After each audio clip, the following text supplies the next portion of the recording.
Buenas tardes, compañero. Doctora Cecilia Rúa, buenas tardes. Somos el grupo número 4. Estamos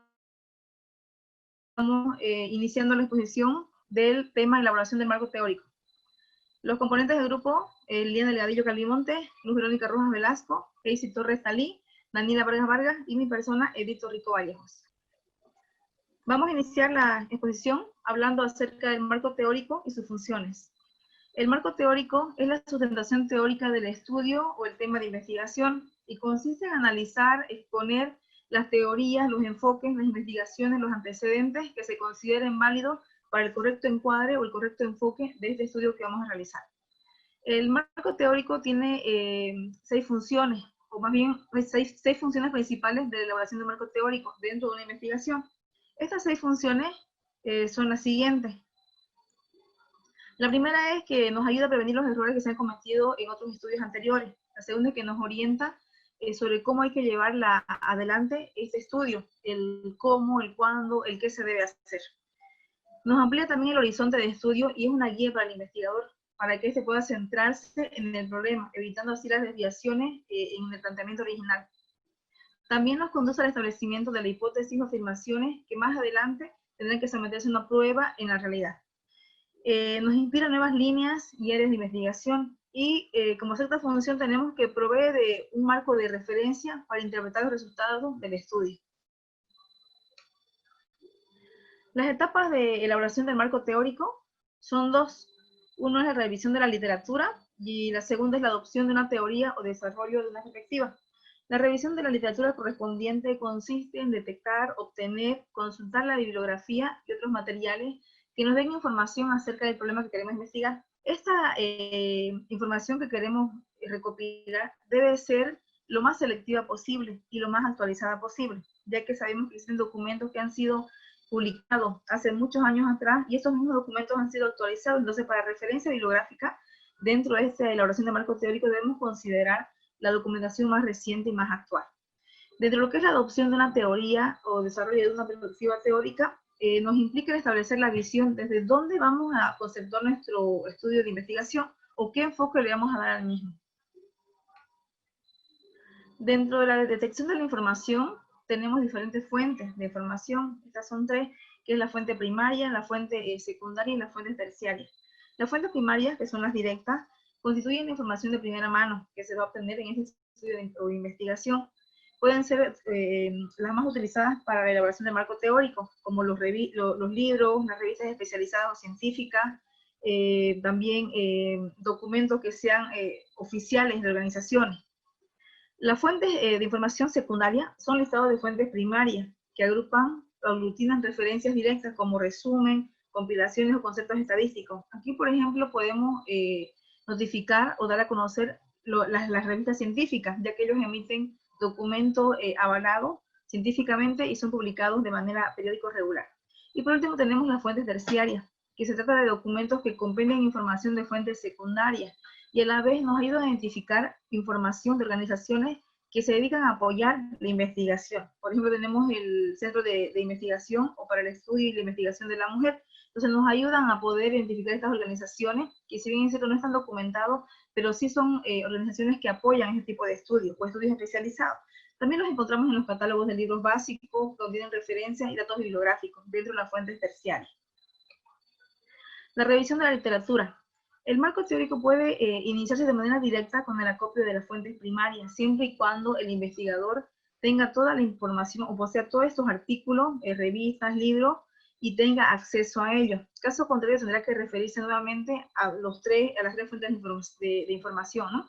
Y para identificar estas literaturas de interés posible, podemos considerar 3 aspectos. Uno es el acudir directamente a la fuente primaria o a su origen original, cuando se conoce muy bien el área de conocimiento en cuestión o el tema que se va a investigar. El segundo aspecto sería el acudir a expertos en el área que orientan la detección de la literatura pertinente y las fuentes secundarias para así localizar las fuentes primarias. Y por último tenemos el acudir a las fuentes terciarias para localizar las fuentes secundarias y los lugares donde debe obtenerse estas fuentes para a través de estas detectar también las fuentes primarias, que en realidad este es el objetivo de nuestra investigación, contar con información de primera mano. Obtención de la literatura. Ya identificadas las fuentes primarias pertinentes, es necesaria localizarlas físicamente en las bibliotecas, filmotecas, hemerotecas, videotecas u otros lugares donde se encuentren y obtenerlas para posteriores consultas. No siempre se puede localizar todas las fuentes primarias, a veces no se dispone de ellas. Un claro ejemplo es que en la localidad donde yo vivo, a la biblioteca que yo acudo, no llega la revista, el libro, quizás científico que yo necesito, entonces no puedo acceder a ella. Sin embargo, podemos nosotros intentar obtener un directorio de los miembros de alguna asociación científica o también escribirle a un experto en el tema que sea de nuestro interés. Para obtener fuentes primarias que no se disponen en la localidad, se puede escribir a una biblioteca de prestigio también, o que se encuentre en nuestra localidad para ver si las tienen. El siguiente, por favor.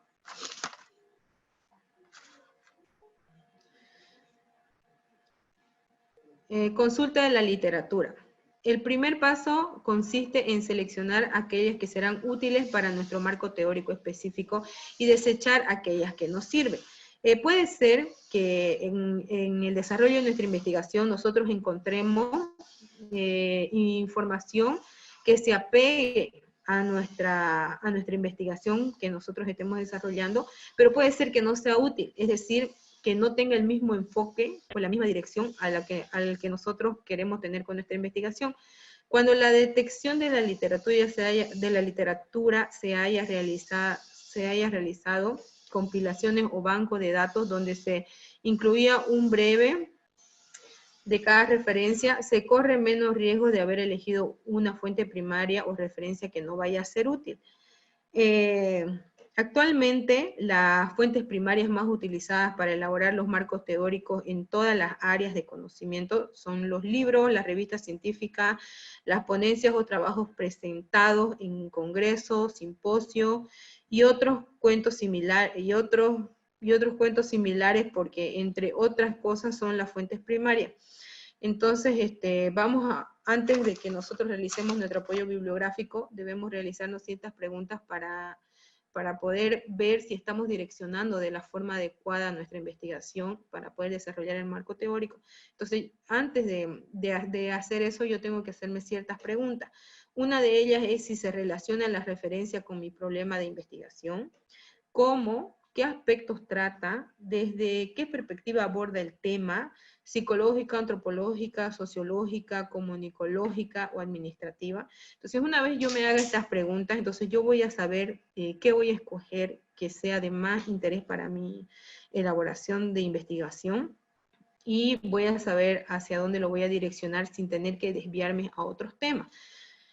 En el apoyo bibliográfico, en lo que se refiere al apoyo bibliográfico, algunos investigadores consideran que no deben acudirse a otras elaboradas en el extranjero, porque según argumentan la información que presentan y las teorías que sostiene fueron elaboradas para otros contextos y situación. En el libro nos da un ejemplo de una investigación que se realizó en la Ciudad de México, pero que su apoyo bibliográfico estaba basado en estadísticas, leyes que se hacen en los Estados Unidos. Sin embargo, muchas no tienen lo mismo en la Ciudad de México. Entonces debemos ver que si es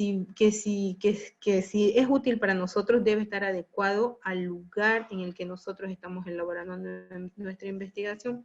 No tiene que salirse de ese contexto.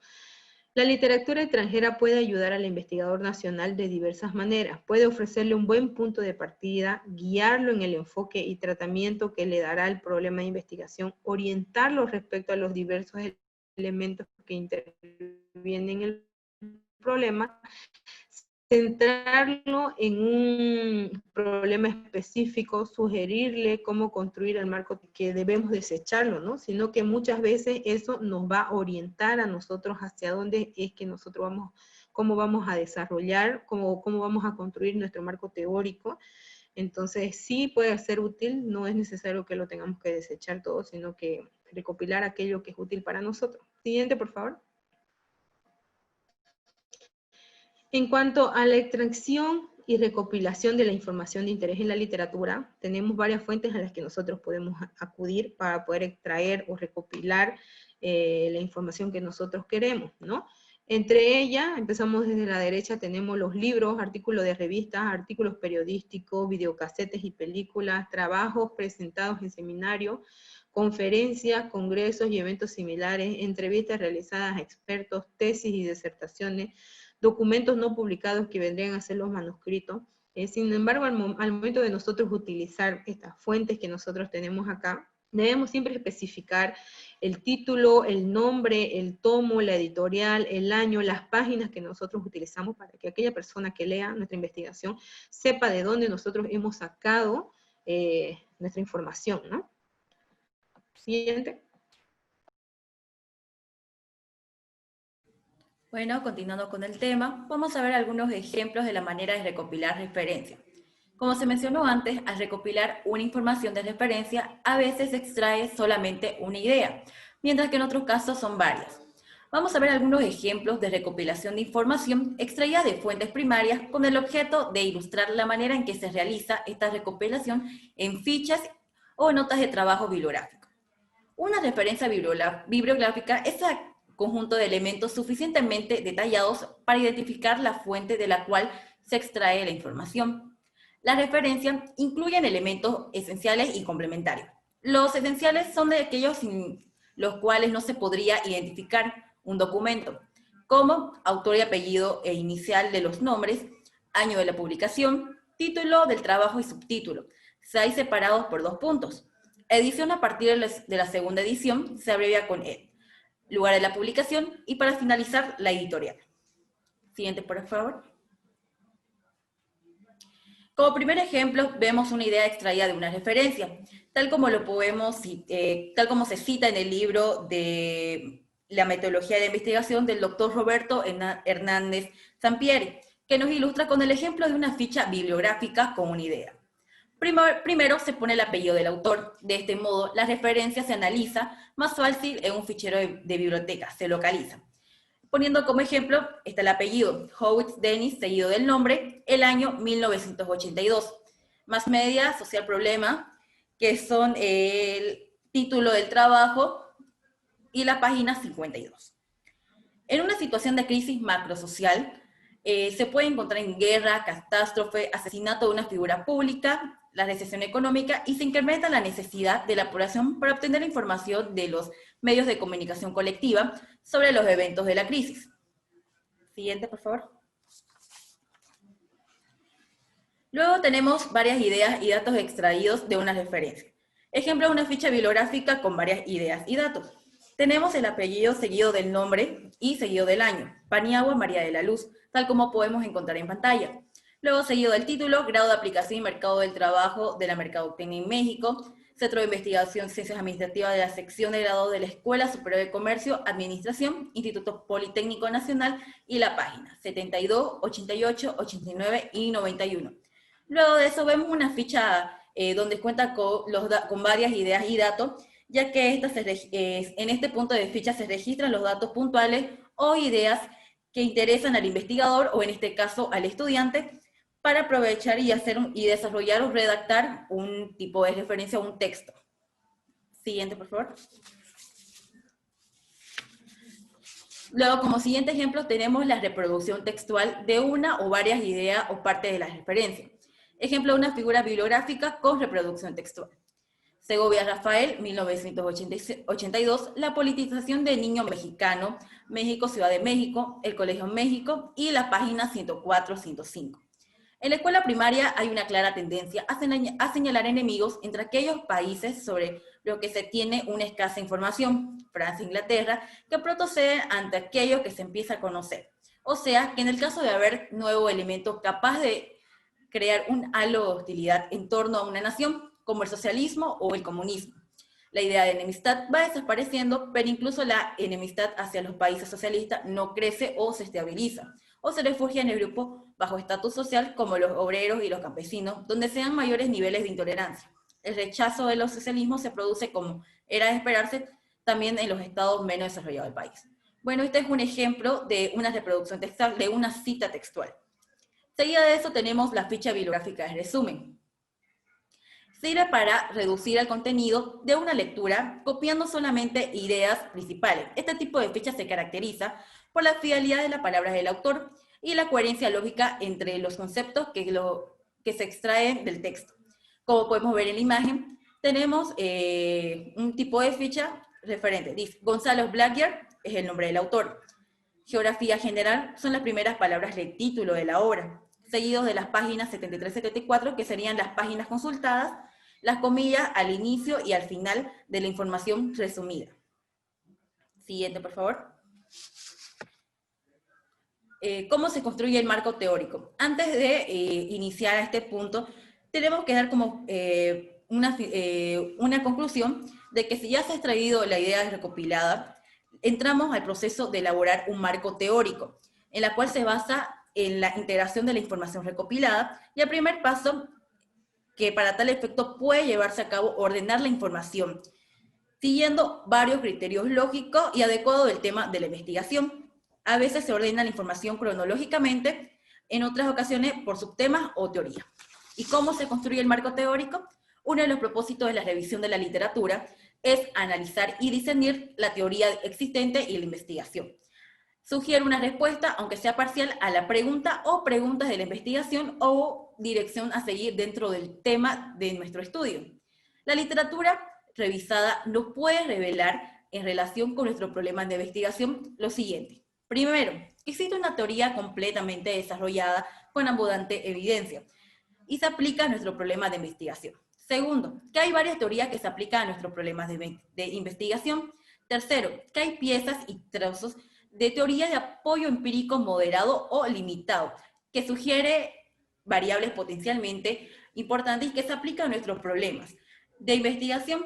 Por último, que solamente existen guías o no estudiadas e ideas vagamente relacionadas con el problema de investigación. Para finalizar, decimos que en cada caso varía la estrategia que habremos de utilizar para la creación de nuestro marco teórico.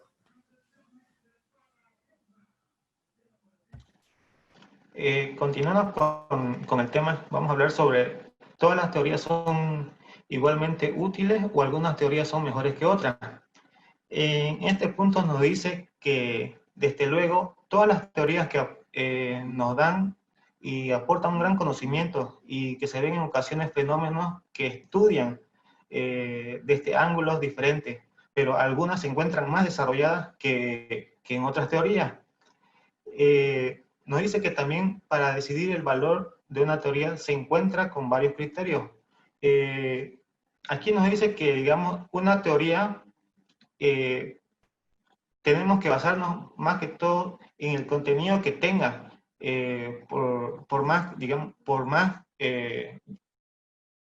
contenido que tenga, tendrá más criterios. Siguiente, por favor. ¿Cuáles son los criterios para evaluar una teoría? Aquí nos dicen que los puntos más importantes para evaluar una teoría son la capacidad de descripción, explicación y predicción, la consistencia lógica, la perspectiva, la fructificación o heurística y la siguiente, que es la persinomía. Siguiente. ¿Qué es la capacidad de descripción, explicación y predicción? Nos dice que en este punto debe ser capaz de definir al fenómeno, sus características, componentes, condiciones, y nos debe incrementar el entendimiento de las causas del fenómeno a través de las pruebas empíricas. En este punto nos debe ser posible diagnosticar, una teoría debe ser posible pronosticar al menos parcialmente a futuras manifestaciones del fenómeno. ¿Qué son las consistencias lógicas? Son las proporciones que integran la teoría. Debe ser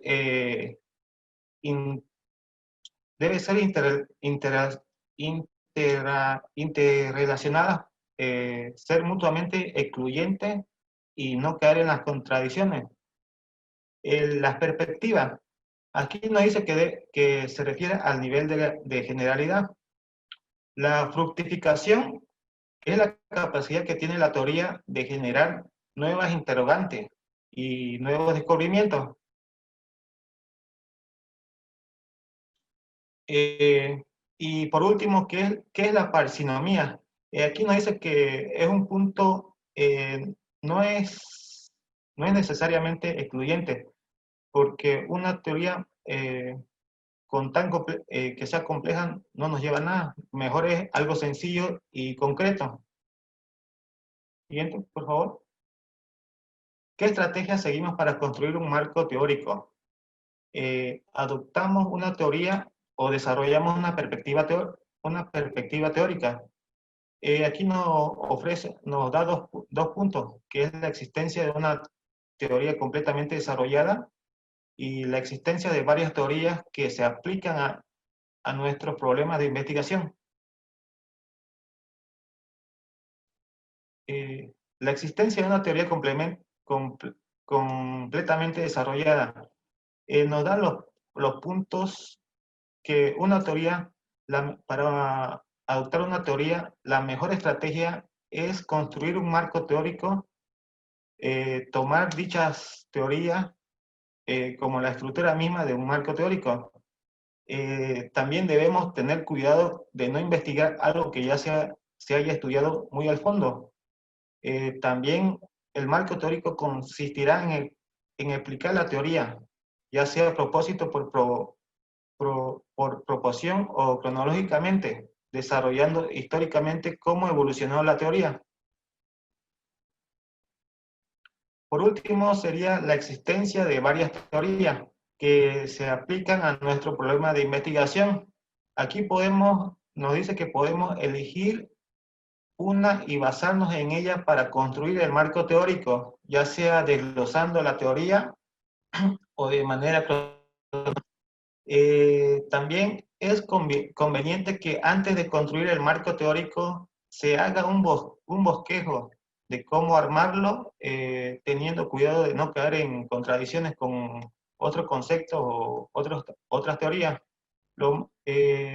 También lo más común es tomar una teoría como base y extraer lo más importante, lo necesario de otras teorías que no sean de utilidad para construir un nuevo marco teórico.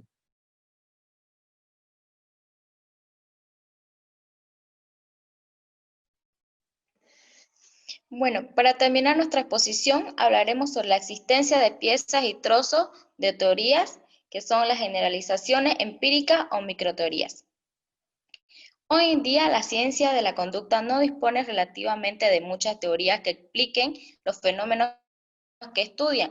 La mayoría de las veces lo que tiene son generalizaciones empíricas, que son proposiciones que han sido comprobadas en la mayor parte de los investigadores que realizan. Al revisar la literatura, lo más probable es que uno se encuentre con este caso, y lo que se hace entonces es contribuir a una perspectiva teórica. Ahora bien, casi todos los estudios plantean varias preguntas de investigación o una pregunta de la cual se deriva de varias proposiciones, ¿no? En estos casos, entonces, el marco teórico también está constituido por un análisis de estudios anteriores, en la cual la investigación puede comenzar a integrar en una teoría que otros estudios posteriores se encargarán de afinar y terminar de contribuir. Cuando nos encontramos con generalizaciones empíricas, es frecuente organizar un marco teórico por cada una de las variables del estudio. Entonces, nuestro marco teórico podría tener la siguiente estructura. 1. La comunicación organizacional y el enfoque psicológico centrado en el individuo. 2. La estructura organizacional y la comunicación entre el superior y el subordinario. La jerarquía, el tamaño de la organización, el tamaño de la unidad de la organización, tramos de control de la supervisión, concepción de la jerarquización, normas políticas, roles y percepciones, y jerarquía de líneas y asesorías. En cada apartado se definiría entonces la variable y se incluiría a la literatura constituyente en la base de lo que serán en la hipótesis. Entonces, que se someterán a pruebas y a veces a las hipótesis mismas. Lo mismo ocurre con estas proposiciones que forman parte de una teoría. Siguiente, por favor. Algunas observaciones sobre el marco teórico.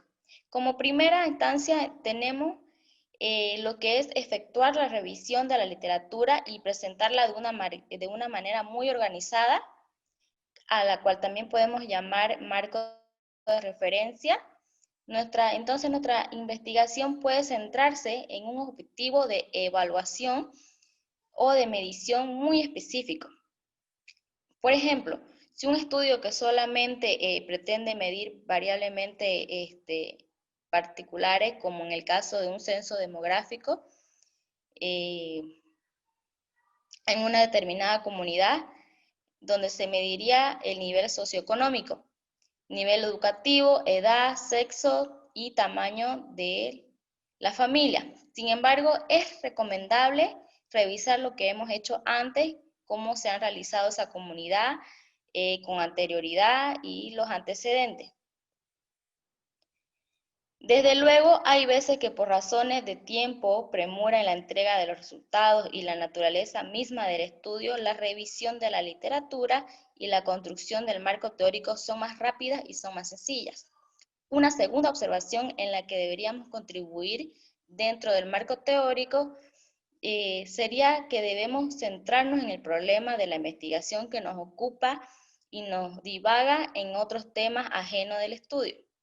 Un buen marco teórico no es aquel que contiene muchas páginas, sino el que trata con profundidad únicamente los aspectos que se relacionan con el problema y que vincula lógicamente y coherentemente con los conceptos proporcionados existentemente en los estudios anteriores, es decir, en los antecedentes.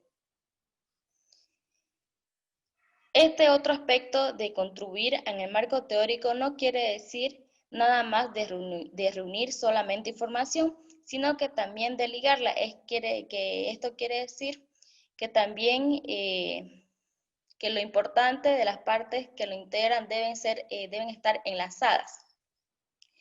Siguiente, por favor. Entonces, como un ejemplo que podemos dar sería que alguien tratara de averiguar sobre cómo afecta la televisión a los adolescentes, sobre el tema de la sexualidad. Entonces, nuestro marco teórico se viera así. 1. La televisión. 2. Historia de la televisión. 3. Tipos de programas televisivos. 4. Efectos macrosociales de la televisión. Niños, adolescentes, adultos. 6. Exposición selectiva de la televisión. Violencia en la televisión. 8. Sexo en la televisión. Y como 9, el erotismo de la televisión. Y por último, la pornografía que hay misma en la televisión. Obviamente esto sería divagar en un mar de temas. Entonces siempre hay que recordar que es muy diferente escribir un libro de un texto que trata a fondo en una área determinada de un conocimiento que elaborar un marco teórico que es totalmente distinto y tiene que ser muy selectivo. Entonces, finalizando el tema, ¿cómo podríamos saber que hemos hecho una buena revisión de la literatura? Bueno, entonces, en ocasiones uno puede preguntarse si hizo una correcta revisión de la literatura. Entonces, una buena referencia sería formular e integrar varias preguntas en las cuales deberíamos mayormente responder sí a estas preguntas, en las cuales podríamos formular de las siguientes, ¿no? Acudimos a un banco de datos, ya sea de consulta manual o por terminal de una computadora, pedimos referencias por lo menos de hace 5 años atrás de antigüedad sobre el tema.